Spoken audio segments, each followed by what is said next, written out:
Hey there, Heidi Cooper here, functional medicine practitioner, licensed esthetician from Skin Side Out. So today I'm asking you this question: should you ditch gluten? I know for a lot of people it seems like taking gluten out of the diet is kind of a trendy thing. Although interestingly, when I took it out 10 years ago, I was kind of hearing the same thing, that it was just going to be a trend and it wasn't going to be something that really sticks. And interestingly, there's just so much research out that shows us now all of the problems that can come about from consuming gluten, that it's really hard not to take notice at this point. So there's two concerns that I have with gluten, and one is its interference with our body's ability to absorb nutrients, and two, the inflammatory response that occurs as a result of the response that the body will have from consuming gluten. And those are pretty huge. They can really be pretty impactful. And interestingly, there can be many different responses that people have beyond just gastrointestinal distress. So I'm sure a lot of people are familiar with irritable bowel syndrome and just fluctuating, diarrhea, constipation, bloating, and those sorts of symptoms. And that's an easy tie-in for gluten consumption, but there are so many other things that we find that correlate with gluten consumption. And oftentimes something that I see is a skin response. So it could be acne, eczema, psoriasis, rosacea.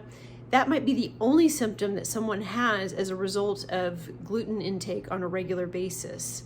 So the reason for this is gluten itself may not really be the issue. It's more likely what has been done to the gluten. Some of the pesticides that are a part of the process of growing gluten these days, or growing wheat, barley, or rye, which all contain gluten, which is the protein found in those in wheat, barley, and gluten. And those are the problematic components of what we're consuming these days. And so these are what actually kind of create the inability for the body to process it properly, some of what's been done to it. And then there's also something called zonulin, which really creates a problem with the tight junctions in the gut as well. And so I liken it to a paper cut that you're getting every time you consume gluten.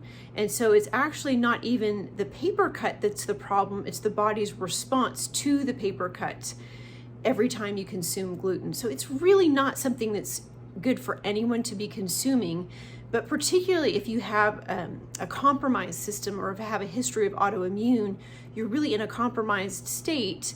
It really impairs the body's ability to deal with these exposures and the paper cuts. Which I felt was a great analogy to use when I heard it before about the gluten exposure. If you think about it in those terms, it might be something that you would be more likely to stay away from, recognizing that every time you consume it, you're creating these wounds, basically, in the gut. And what that does is, I'm sure you've heard of a term called leaky gut before, where now it creates a situation when you're consuming food, the food actually leaks out into the bloodstream, the body perceives it as a foreign invader and has this inflammatory response. So once again, you can have gut distress, but you can have skin issues, you can have even mood disorders because of the inflammation that can happen in the brain. All sorts of joint problems. I mean, there's just an endless list of things that can occur from this response.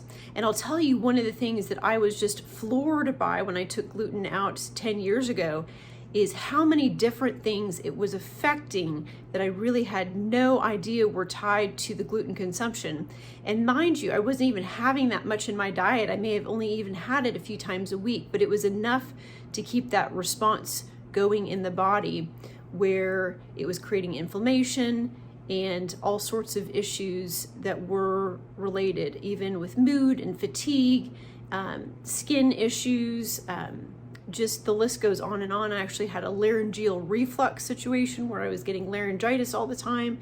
It was creating a reflux and all sorts of bowel issues. So it's not just one thing that will happen to you from the gluten consumption, and it's not just celiac disease that can be problematic from gluten consumption. So just some things to think about there. I have seen people's health and lives exponentially improve when taking and removing gluten out of their diet. So definitely something to consider. And oftentimes I'll recommend at least doing a 2-week elimination diet, and oftentimes having it out for 2 weeks entirely, and then maybe reintroducing it. You'll know pretty quickly how your body is responding, and it's typically not good. So hope that was some helpful information for you. If it was, please like and share this video.